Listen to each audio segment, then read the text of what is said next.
MaidSafe's a radical new approach to the internet, and it's really putting the internet and data on the internet back into the hands of the people. And we consider that this is probably one of the most important projects of recent times. That if data is manipulated or lost, like history being lost, like Library of Alexandria, we know that that causes problems. We know data manipulation in elections for now. We're seeing there's all sorts of problems there. There's wars happening across the world that probably wouldn't happen if we had access to give people the ability to communicate human to human rather than what we're told by governments. So the idea behind MaidSafe is let people really communicate and let them really access data and all sorts of data research into various diseases to let people in the poorer countries get access to the information that the richer countries have, and they can contribute to society's wants and needs. It's something that other projects are starting now. In the last 3 or 4 years, people are starting to realise that this is an issue. However, I don't think that many projects are looking and saying the issue goes all the way down from the network layer all the way through. You have to replace the entire internet with something that's much more secure and much more accessible for every single person on the planet. And that's really why we exist.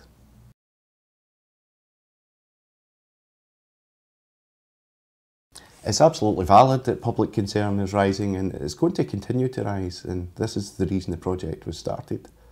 When we give or we abdicate responsibility for our thoughts and dreams and designs and future thinking and record of the past, and we take that responsibility and put it into the hands of Google and Facebook, and we will pay a price for it, and we're starting to see that price now being paid.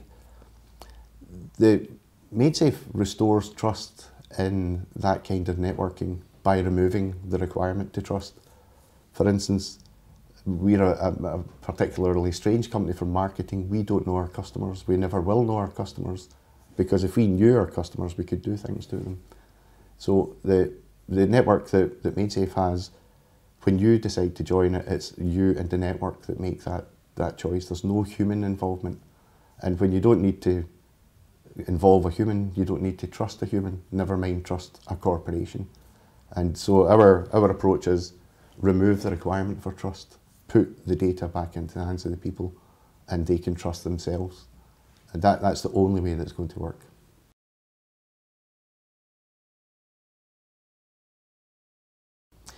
I believe it is an important step forward, not because MaidSafe is the company that I happen to be the CEO of, and of course I'm not going to say anything negative about it, but it is a step forward.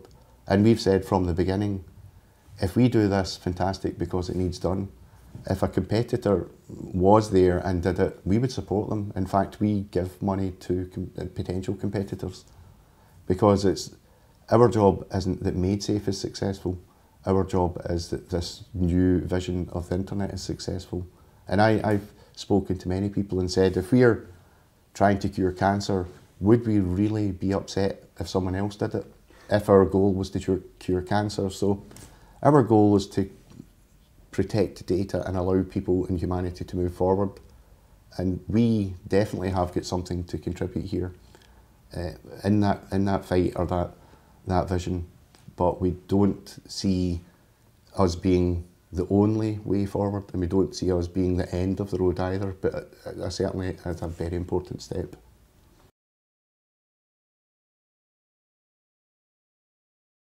The value is relatively high. In Brexit terms, it's a drop in the ocean, but the value is relatively high, and that value is one place where I think markets are quite good, because we put out a vision about what we were trying to achieve. We said how we would try and achieve it, and people came to us to invest in the company. We had to turn people away.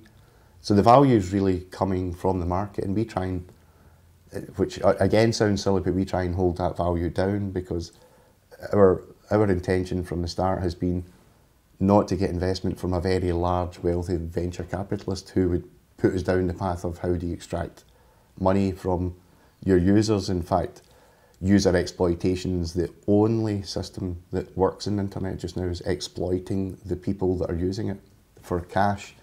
And our approach has always been not to do that. So We have a fairly high valuation, but interestingly, that valuation comes from thousands and thousands and thousands of smaller investors.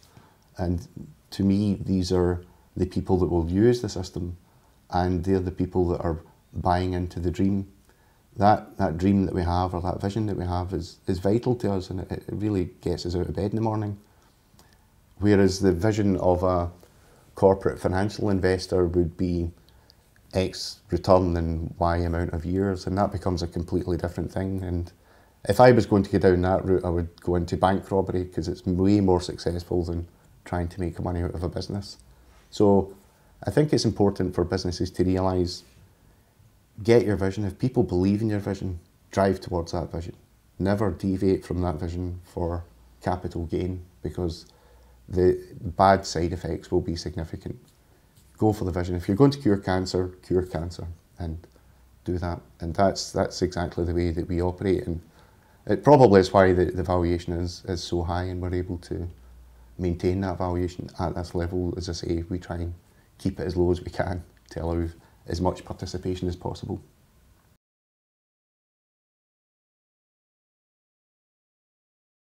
Government, I think, is a very important contributing factor in projects like this. In Scotland, Scotland's a very rural community. It's one of the most rural places in Europe. And rather than trying to attract very large companies and large industry and having big roads and boats and planes and whatnot, it would be very easy for Scotland and its innovative history to just look at an innovative future. And that innovative future can come through the likes of technology like this. We're doing some great things with space exploration as well now, which is fantastic to see. But I think government, it's very important. And for us, if a government takes on the MaidSafe network, or the Safe network, which is the community name for it, there's no servers, there's no cyber hacking. Cyber hacking and cyber warfare is a very big thing for the future. So a government like the Scottish government could actually lead the way for the world to the end of cyber warfare, and that can happen very quickly. So yeah, these are very important things for government to get involved with. The problem with government and innovation is they tend to put their innovation through the likes of large public bodies like Scottish Enterprise. And when you've got these very large, slow-moving, non-innovative, status quo, wealth growing, they will never understand invention. They'll never understand looking at the future, and that's where it falls down. But for sure, government should take a very serious approach, especially a rural government like Scotland, in a very innovative country like Scotland, should take a very serious approach and can make a significant difference to companies like the MaidSafe project, but they could make a significant difference to the actual economy of the country, and it would be very positive.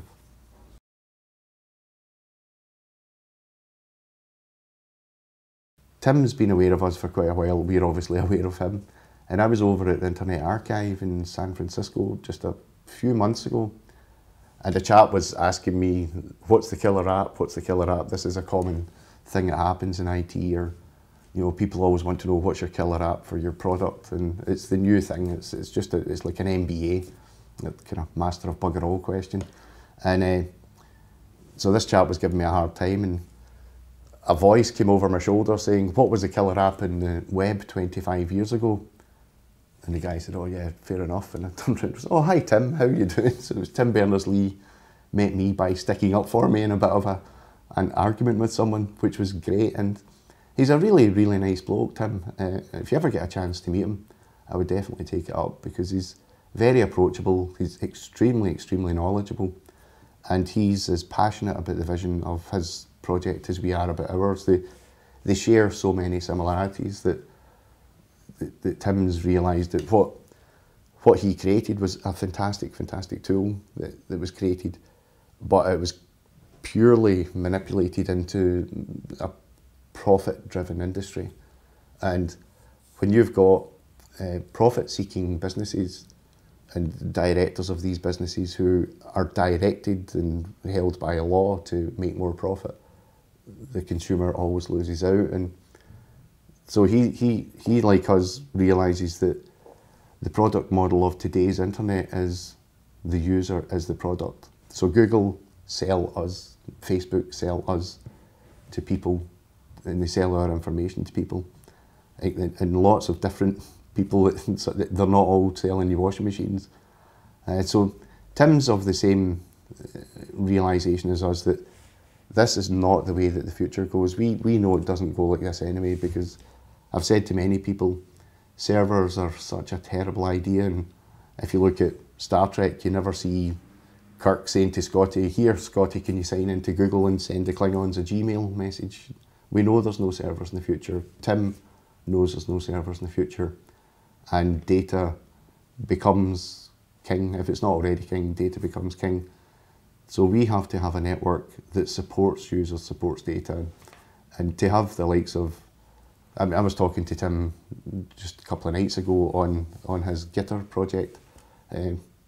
So we were chatting away, exchanging ideas, and he's very, very open to speak to people. So I hope that as things move on, I can be as open if I was ever as well known as Tim Berners-Lee, because he is a gentleman.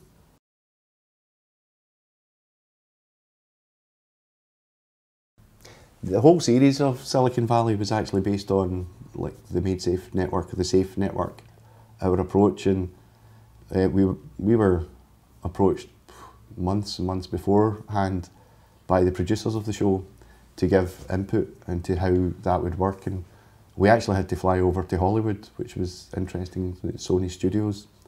So we were sitting having our cup of coffee next to the Ghostbusters car and whatnot, so we had to get in and give advice. So we actually appeared in the credits of the season 4 of Silicon Valley as a consultants for the show. And we also, interestingly, appeared in this new Disney movie, Ralph Broke the Internet. Some part of that, they've got the Safe Network logo when something happens in that show. So it seems that Hollywood and whatnot are probably more aware of us than anybody in Scotland is, which is an interesting thing.